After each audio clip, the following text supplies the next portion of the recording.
All right, on this episode of Bowks Talking Bouts, we have quite the tilt going down at BKFC 21, September 10th, bkTVapp.com. Make sure you're there because we've got quite the heavyweight fight between Josh Burns and Sam Shewmaker. Welcoming Josh back onto the show to get some insights. How's the training going ahead of this particular fight here, man? Sean's going good, man. Everything's going great. We're peaking at the right time, and we're ready to do the damn thing.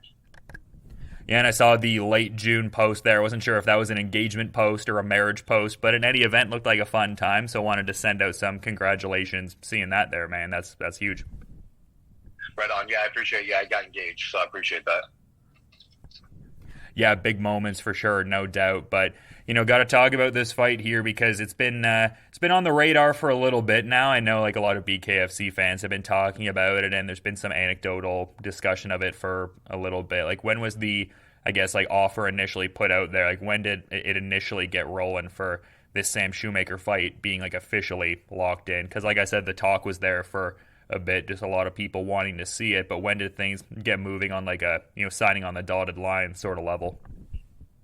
Well, I mean, this is officially the third time that we were supposed to fight, and we've actually signed the contract twice before to fight. So it was actually supposed to be my debut into the BKFC. So he was going to be my debut fight instead of Chris Sarro. So it's been in the works for a couple of years now. So needless to say, we've been wanting to do the damn thing, and I don't care for the guy. You don't care for me, and it's going to be a good fight. You know what I'm saying? As far as getting the signing the dotted line, I mean, like I said, it's the third time. So I'll believe it when he actually shows up. I've been there the other two times, so I'll just believe it when he actually is there at the weigh-ins and weighing in. So yeah.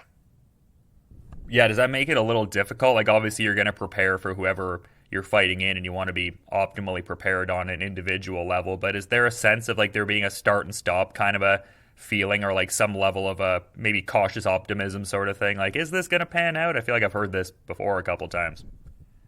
Right. Yeah. No, I mean, you train for who you train. Who you're going to fight, and just like my last fight, changed my opponent 4 days before we were supposed to fight, and just got a completely different opponent, and obviously I shit the bed, and it was what it was. I just didn't come out with the same tenacity that I should have, because I was really planning on knocking out DC.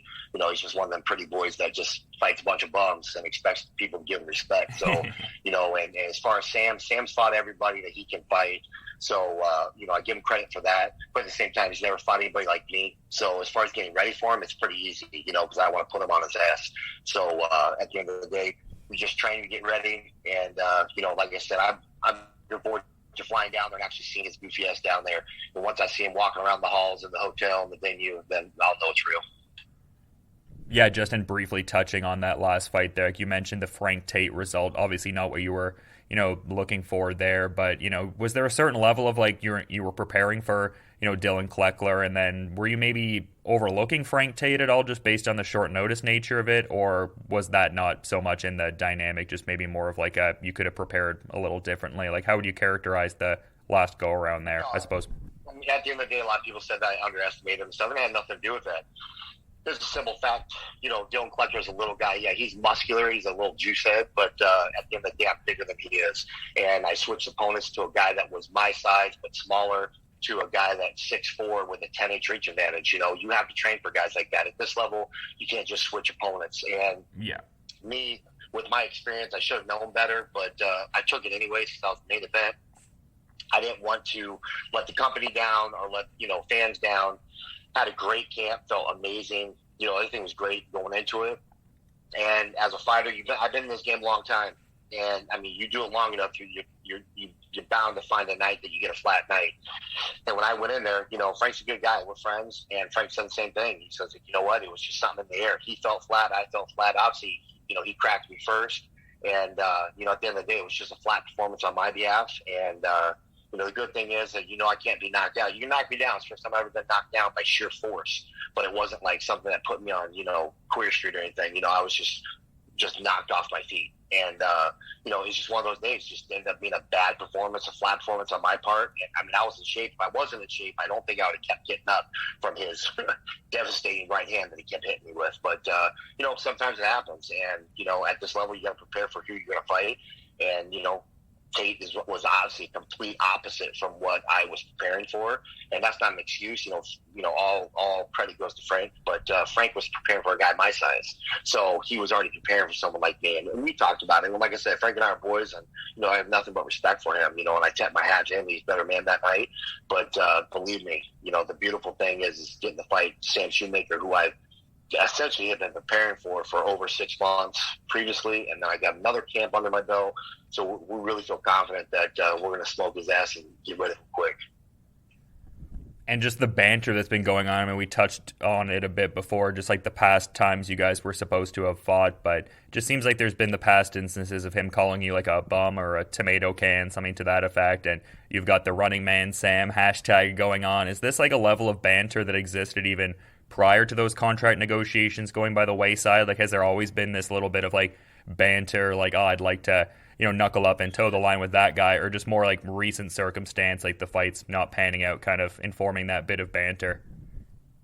Well, yeah, I would say, it's progressed over time. And, the first time wasn't his fault nor mine. Kansas shut it down the day before weigh-ins. Yeah. And then the second time he pulled out the week of the fight, claiming COVID, and he lies. He does interviews and says, oh, we all had to get COVID test before we come. That's a lie. We do a COVID test the day before weigh-ins. So he basically went on a hunting party, and caught COVID. I don't give a fuck if it was his grandmama or his brother or his dad, his mama. It don't matter. You weren't being professional in the pandemic. All of us are professionals, and we all act as such. And to catch that shit, because you went on a hunting party the week before the fight shows, lack of professionalism. So yeah, so absolutely at that point in time. And then basically, the brass at BKFC says, this guy, we only had it officially signed twice, and he knows as well as I do, he's been asked multiple times besides these 2 official times, and he bowed out of them. So at that point in time, I know for a fact that I'm just a bad matchup for him, no matter what he wants to say. He calls me a tomato can, does all this stuff. I don't think he realizes that the BKFC, I'm 7-3, and, BoxRec has my shit wrong, but that's cool. It is what it is. It's such a new sport. They're only going to go by, who reports stuff, and, you can just look at BoxRec. They're just wrong. All their records are wrong. I fought in Europe for 5 years. These guys have 10, 20, 15 fights, and none of that's reported because, it wasn't a legal thing until the U.S. started doing it. And that's when BoxRec decided to pick it up. Yeah. And so, he feeds off this 5-5 shit that they have on BoxRec, which is fine. I don't give a shit. At the end of the day, I'm 1-1 in the BKFC, and that's what we go by. So I'm 1-1. So I'm a 500 fighter in the BKFC, and I have to prove myself. All my shit I did in the UK doesn't matter. It just matters what's here. So, let him, he likes to run his mouth and shit. But at the end of the day, it's a bad matchup for him because anytime he's fought anybody of substance, they beat him. Now, Joey Beltran, I like Joey. Joey's a good guy, but he doesn't hit. Joey kind of pity patters you to death, and he just out-cardios you. He fought Maurice Jackson. I think he lost that fight pretty clear, but they had a little Sam Shewmaker hype train going, and so he won a split decision, which was bullshit. So he fought A.J. Arnold. A.J. Arnold knocked him on his ass and beat him.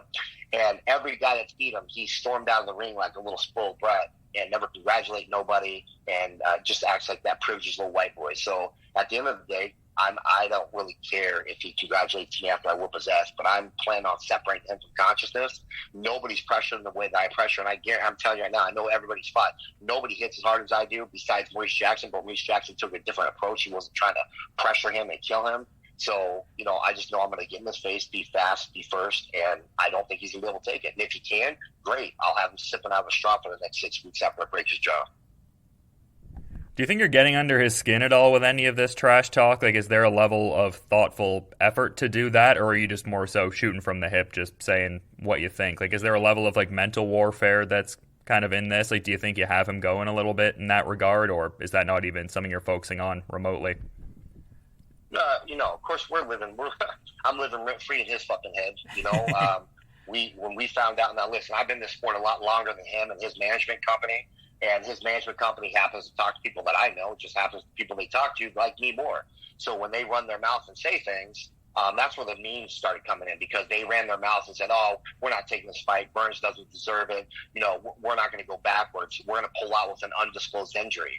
Now, do I go report that to BKFC and all that? No. I'm going to start a little hashtag, Running Man Sam, and I'm going to really put the pressure on him. And what does he do? He responds, and he's a very incompetent. He's a pretty ignorant little dude. So I mean, he's really not even a heavyweight, to be honest with you. I mean, he's a small man. He might be 6'3", but he's small. He's tiny in stature. So, and we just decided, I was going to get in his head, start getting on him. And, you could tell he was getting read through the fucking, just the memes. Like, "Oh, you're a bum, you're a chicken." He could only say like 3 things over and over. So at the end of the day, he had no comeback. And then finally his management stepped in, and they started making memes and told him to stay off the social webs. They said, stay away from it.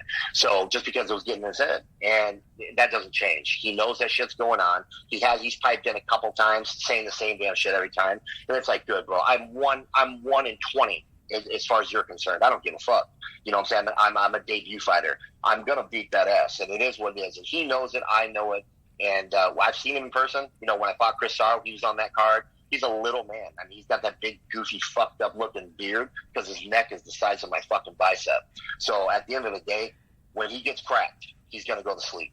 Bottom line, if he doesn't, if he's got a big, hard head, I'm going to break his jaw. I'm going to break ribs. I'm going to break jaw. I'm there to hurt him, and I'm going to hurt him good. And if I can keep him up and not knock him out, that's what I'm going to do. I'm going to try to inflict as much pain as possible on this man and let him know he don't belong. There's levels in this game, and he squeaked by. He has squeaked by, and every time he stepped up to anybody of substance in this sport, he's lost. So at the end of the day, and I just find myself, I'm doing the bidding of the company. They wanted me to get rid of him when I first came on, and I'm going to get rid of him now.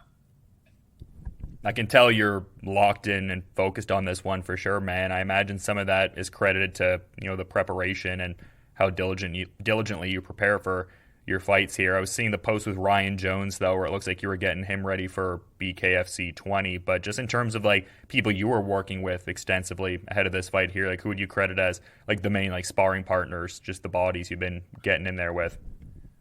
Yeah, so I had Chris Sarro come out and train. He helped me out. He was out here for a few weeks.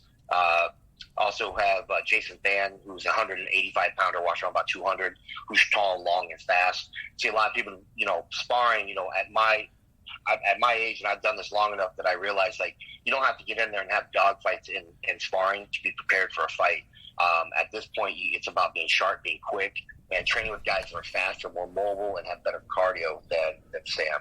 And I think we all saw that with Sam and Joey. He blew his wad in the first round, and he was sucking wind like he was underwater. So, after that first round. So at the end of the day, I just need to train with fast, strong guys. And I also have some grappling partners, just like Big Bruce, we call him Panda. He comes in and grapples with me, because this is BKFC. This is not the European style where it's Victorian, where we stand up, no clinch.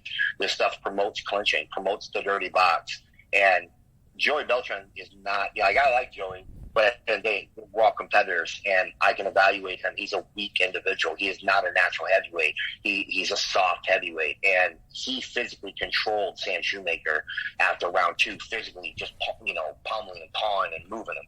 So now what happens when Sam Shewmaker gets in there with a true heavyweight? I walk around at 295. I got to cut to get down to this fight. I'm not a Joey Beltran or these guys that walk in at 240. You know what I'm saying? So, 237, whatever it is. So I just think this is just going to be an eye-opener for him. He's going to realize I'll probably be the guy that knocks him down to cruiserweight, down to 205.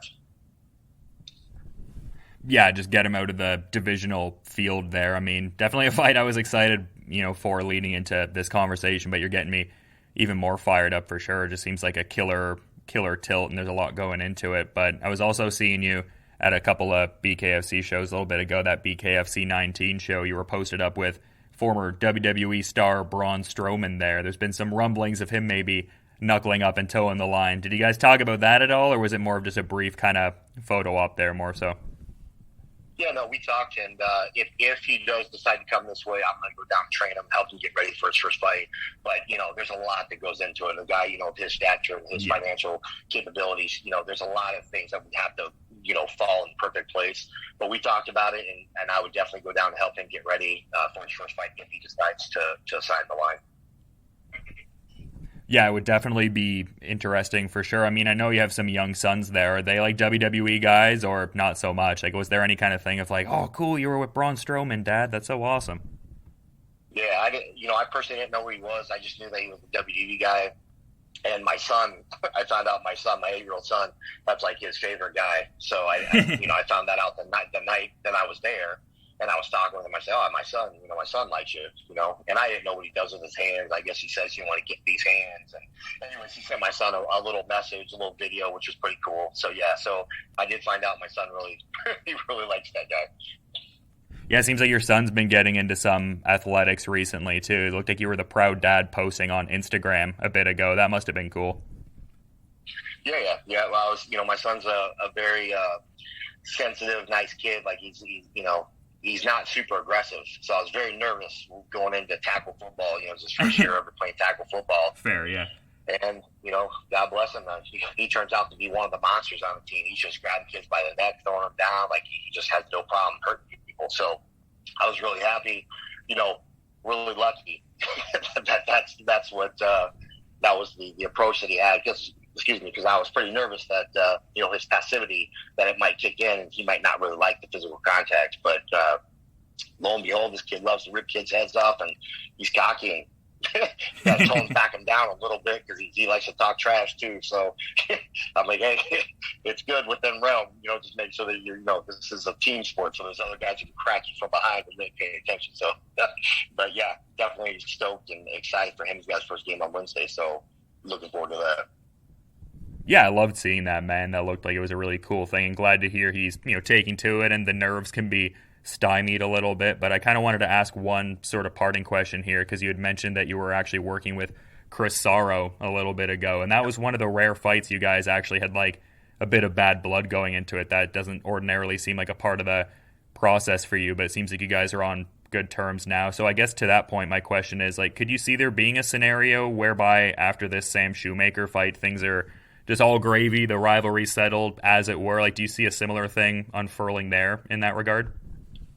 I honestly don't know. To be honest with you, Chris is we had a lot of bad shit going on, but Chris is a humble guy. He's very humble, and he's respectful, and he, accept things, of what they are. Sam Shewmaker, I'll never say, never. I'll never say never for certain things, but he just seems like the kind of guy that, I joke. I'm in Detroit. I'm usually one of the only white boys in my gym, and I'm telling you, he's the kind of kid he's the kind of guy that we go with that white boy privilege. He's always got a little attitude. He's got a chip on his shoulder. If he doesn't get his way, he throws a tantrum. And that's just not the way of fighting. Fighting should teach you to, just be humble. I mean, when Frank Tate knocked me on my ass and beat me in my last fight, I had never been knocked down in my life. I've always been known, for being a guy that's never been knocked down. And the first thing I did is congratulate him. I had like 30 or 40 people in the crowd there high-fiving, like, damn, you're a tough-ass white boy, dude, like going through it. And then after the fight, I went and took a picture of the son, talked to him, joked around. It's all about respect. And Sam Shewmaker doesn't seem to have that in this sport. He just thinks he's more than he is. But then again, he's trained by his uncle who's a fucking nobody. His whole family's nobodies, but they're all boxers. So they live in their own fucking world. And, maybe I whoop his ass bad enough to where he opens his eyes and realizes, like, yo, you need to show respect to more people, you know what I'm saying, and have respect for the game. Because, I really believe that he really thinks that I'm a bum, I'm a 10-8 can, whatever the fuck he says. And I try to tell him, it's the same thing I told Chris. I said, after Chris and I fought, we didn't have to be friends. This is before we were amicable. I said, look, Chris's success is my success, and my success is Chris's success. Because the last thing you want is for someone you fight to just go get smoked, and then it takes away from your victory. Yeah. Like, oh, well, maybe he really wasn't that tough. So it's the same thing with Sam Shewmaker. I smoked Sam Shewmaker. I'm going to want Sam to do well, and, Sam should want me to do well. But I just don't see that type of maturity in him yet, and I think he just takes shit way too personal, and he's that privileged, spoiled white boy that claims that he's from a hillbilly, but he lives in the Ozarks, bro. Let's be honest. That's money. So he's down in the money zone. So it is what it is, bro. And you can see it. So at the end of the day, I can't predict the future, but I'm humble enough to where if he reaches out to me and wants to squash it after I knock his ass out, so be it. And if he knocks me out and reaches out to me, whatever, so be it. I have that kind of respect, and I'm man enough to accept that. So I just don't think he is. It sounds like you're firing on all cylinders ahead of this one, man. I'm really appreciative to get some insights ahead of this one here, but just in the interest of being mindful of the rest of your, presumably busy schedule today, is there anything maybe you'd like to kind of add as a parting thought as we're wrapping things up here, Josh? No, man, just everybody tune in, watch it. Shewmaker's, Sam's never been stopped. He's been knocked down but never stopped. Tune in if you want to watch a dude get his jaw broke or get knocked out, separated from consciousness. And just want to thank my sponsor, Tiger Life. Tiger Life's my main sponsor, and they're good people. They've always been with me. You see them, I don't know if you have it on video, but there's a Tiger Life shirt. So I appreciate them, and I appreciate everybody in BKFC, man. It's one of the best promotions in the world. And tune in September 10th if you want some violence and some destruction of a white hillbilly. I was going to say there's a lot going on in this fight, very consequential for the heavyweight hierarchy as well. People can check that out September 10th. It's BKFC 21, BKTVapp.com. That's how you can check out Burns versus Shewmaker. And yeah, again, to reiterate, thanks for coming on the show and giving great insights, man. And you just enjoy the rest of your day. And yeah, much appreciated. Absolutely, brother.